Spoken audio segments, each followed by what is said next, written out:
This is problem 3-23. It's on page 130. A 1,000 watt iron is left on the board, or on the a 1,000 watt iron is left on the iron board with its base exposed to the air at 20 degrees Celsius. The convection heat transfer coefficient between the base surface and the surrounding air is 35 watts per square meter per degree Celsius. If the base has an emissivity of 60%, which is 0.6, and a surface area of 0.02 square meters, determine the temperature of the base of the iron. This is an interesting problem because you have to understand physically what's going on, and really that's the most difficult part of this problem. If you're just learning about heat transfer, you know there are three modes of heat transfer. There's convection, conduction, and radiation. Let's start out with a picture to illustrate what's going on. So here's the ironing board, here's the iron, and since most of you probably have some experience with ironing, your first question is the iron down on the board or is it sitting upright? Well, the idea is that this iron is sitting upright on the board at this instant in time. So basically there's power going into it, and that power comes in the form of electricity, so I'll just put a little electrical plug in there in the figure. And the base of the iron is the part that is losing the most heat. Now the surrounding air we're given has a convective heat transfer coefficient of 35 watts per square meter per degree Celsius. The air itself, or I'm sorry, the area of the iron, let's put that over here. The area at the base of the iron is 0.02 square meters. The emissivity of that surface, of that base, is 60%, and the temperature of the surrounding air is 20 degrees Celsius. Now I'm going to go ahead and write that down in Kelvin, so that's 293 Kelvin. We're supposed to find the temperature of the base of the iron. Now, unless you understand physically what's going on here, let me just make it T sub B. Unless you understand physically what's going on here, you'll be confused about this problem. You know better than to put your hand on the bottom of that iron, right? In fact, my best friend, when I met him, it was kind of strange. We got along well, but immediately after meeting, he was playing football. He was back in middle school. Anyway, so he's used to catching the football. Well, the iron fell off the ironing board one time, and he just instinctively caught it, burned his hands really bad, which was really bad because he also played drums in middle school. And so, you know, you need your hands to hold the sticks and things. Well, the funny thing that I always rib him about is that later on, like a year later, he did the same thing again and burned his hands. So he had to give up football or drums, so I think he gave up the football. I think I would too after that. Anyway, so the base of the iron, you don't want to touch it. And if you think about it, why wouldn't you touch it? Well, because there would be heat transferred to your hand, right? It would be conducted to your hand. Now, is there anything touching the iron? No. So is there any conduction heat transfer here? No. In fact, if you were to put your hand close to the iron, you know you would feel that the iron's hot, right? Well, how could you feel that the iron's hot? Is it hot air moving past your hand? Well, no, it's just mainly radiant heat transfer. It's just that the iron is shining in infrared, if you will, and that electromagnetic radiation hits your hands and warms up your hands. So there is significant radiant heat transfer from the base of the iron. But we're given this convective heat transfer coefficient, and like in the video we saw with the thermal plume around the human body, you can imagine with a much hotter iron how much there would be gases, or like air, cooling the surface of the iron and becoming buoyant and rising. So the two main mechanisms of heat transfer in this problem would be convection and radiation, not conduction. So basically, heat is being lost. Let me switch colors to talk about energy. Heat is being lost from the base of the iron by both radiation and by convection. Both of those things happen. Now, how does power go into it? If I make the system the iron, how does power go into the iron? Well, it enters the system via electrical power or electrical work. Okay? And that's the 1,000 watt specification that's given. So this is literally the rate at which energy is going into the iron. But if the energy just goes into the iron and does not come out anywhere, then the temperature of the iron would have to go up. Since the temperature is what we're trying to find, we know that eventually the heat loss from the iron will equal the heat gain to the iron in the form of electricity, and the base of the iron would be at one temperature, T sub B, and that's what we're trying to find.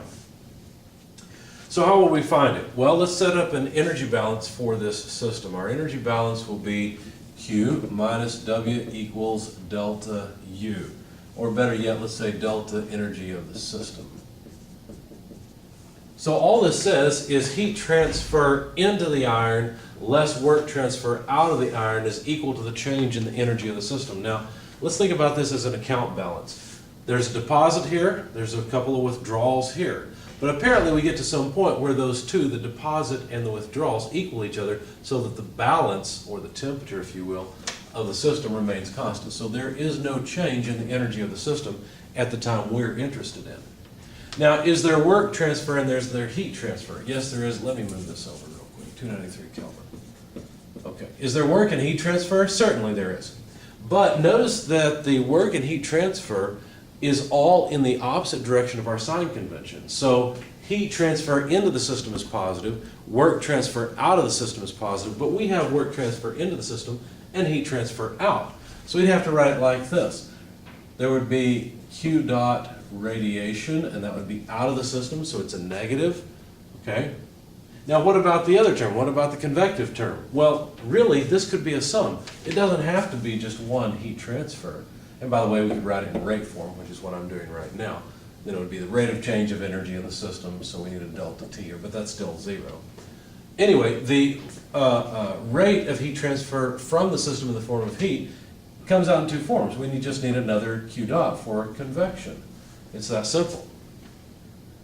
Okay, now the work transfers into the system, but out of the system is positive. Therefore, this is a negative thing. The negative sign that I'm about to write comes from the equation. But the next negative sign on the electrical power comes from the fact that the electricity is flowing into the system and not out. Okay, so anyway, this sum is equal to zero. You can see what's going to happen. The electrical power is equal to the heat transfer from the system in both the convective and the radiative forms. So, expanding this just a little bit, we already know the left-hand side, right? So we're not really worried about it. But expanding this just a little bit, the radiation heat transfer, we can simply use the equation. This is the emissivity times the Stefan-Boltzmann constant times the surface area available for the heat transfer, that's just the base area of the iron, multiplied by the temperature of the surface of that iron to the fourth power, less the temperature of the surroundings to the fourth power. So this is just this piece so far.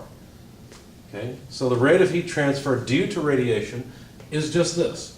Now, the Stefan-Boltzmann constant is just a number you put into the equation to make it all work.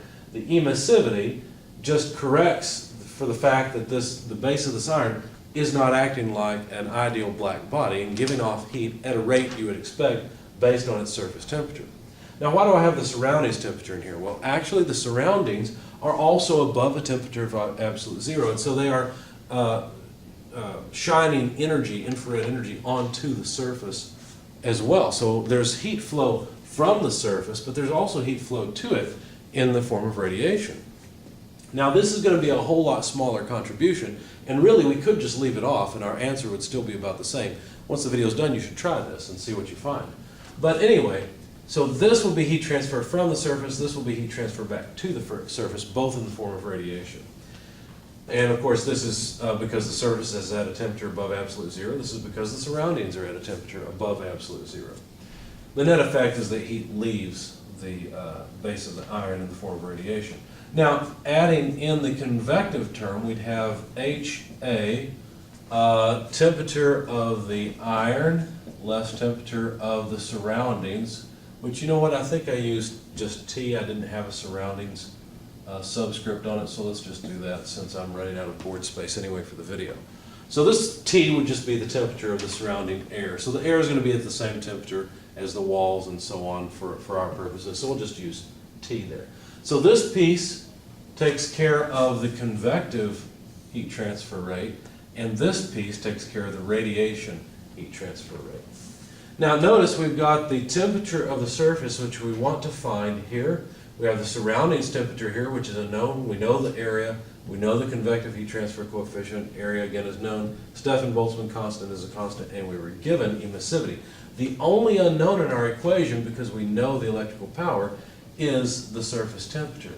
Now, I'm not sure how you solve this for surface temperature, because here we have the fourth power of surface temperature. Here we have the first power of it. If it was surface temperature squared, well, that wouldn't be a problem, right, if that was the maximum order, because we could use the quadratic equation. But I don't know how to solve this, and you probably don't either. What I would recommend you do is plug this into Excel. Let me show you how. Move this note out of the way. I'll put it here.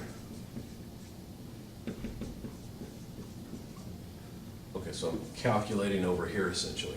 What I would do is put it in Excel. You know that the left-hand side of this equation must be 1,000 joules per second, because that's 1,000 watts.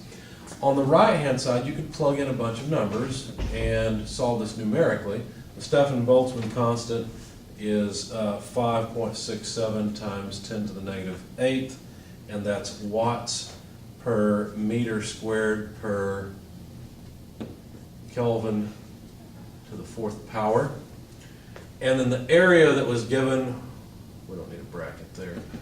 The area that was given was 0.02 square meters, taking care of all this. The surface temperature is still unknown. The surroundings temperature is at 293 Kelvin. Now, we need to be a little bit careful here. In calculating radiant heat transfer, it's very important that you use absolute units. If you don't, it doesn't work out, because relative units, you won't get the same thing. Try taking 70 degrees, well, better yet, take 20 degrees Celsius to the fourth power versus 293 Kelvin, which is the same temperature to the fourth power. You get vastly different numbers, obviously. So your temperatures here have to be in absolute units. Now what that does, normally we can get away with having these two temperatures in Celsius in the convection term. But since this variable has to be the same as this variable, then the units of this variable must be the same as the units of this variable. Since this one has to be Kelvin, that will force this to be Kelvin and the surroundings to be in Kelvin as well. Obviously here the surroundings have to be in Kelvin anyway. So it was a good thing that I changed it to 293. You might think, well, 293 to the fourth power, that's going to be a huge number. Yeah, sure, it will be. But it's not going to be as big as the surrounding, or as the surface temperature of that iron to the fourth power. But anyway, we'll get there in a minute. So this is Kelvin to the fourth power. Let's check our units. The meters squared go away, Kelvin to the fourth go away, and we've got watts, which is joules per second. I guess I could have left that as watts on the left-hand side. So far we're okay, but notice so far all I've done is this piece. I'll have to break the line for the sake of the video to take care of the convective term. The convective heat transfer coefficient was 35 watts per square meter per degree Celsius. Yeah, there it is, it's 35 watts. And the area is still the same. This is still the base of the iron that's giving off heat. Okay, we're looking at the iron from the side. If you wanted to iron your clothes, you'd pick it up with the handle here and put it down and put this surface on your clothes. Okay, so 0.02 square meters will be the area, and then we need the surface, the surface temperature of the iron, which is the unknown, less the surroundings temperature, 293. These both have units of Kelvin. And so Kelvin and Celsius will cross off. Well, how's that possible? Well, this is a difference in Kelvin, and this degree Celsius refers to a difference in Celsius. So they do, in fact, cancel, since a change in 1 degree Celsius is the same as 1 Kelvin change in temperature. So notice the only unknown in the equation is the surface temperature of the iron. So what you can do is put this in Excel and put all of this in Excel where you have guessed the surface temperature. So in a cell, you put a number. Say you want to put, I don't know, 1,000 Kelvin. Okay, now of course your Kelvin would have to be off to the side. You just need the 1,000 number here. Then you could plug that in and see if it works. Now you could do this with a hand calculator if you wanted to. So plug 1,000 in here and see what number you get. You probably will not get 1,000 like you should. So you change, maybe you get a number too high on this side, so you change to 900 and see what you get. Okay, now if you do that, you'll still be too high. No, actually you'll be too low, I'm sorry. And so you could guess in between, guess at 950 for example, and continue to iterate to solve it. But another way to do this is to use goal-seek in Excel. Now I've shown you in class how to use goal-seek. I'm not going to show you on the video. If you don't know how to do this and you're not in my class, look up goal-seek online. You'll find it. It's pretty easy to use. But basically you have a left-hand side in Excel in just one cell. You have this right-hand side computed in another cell. Okay, so your result will be in another cell. All of this will be computed in another cell, and it'll be based on the temperature that you guessed in yet another cell. And in GoldSeek, all you do is you make it change this until this side equals this side, and then you're done.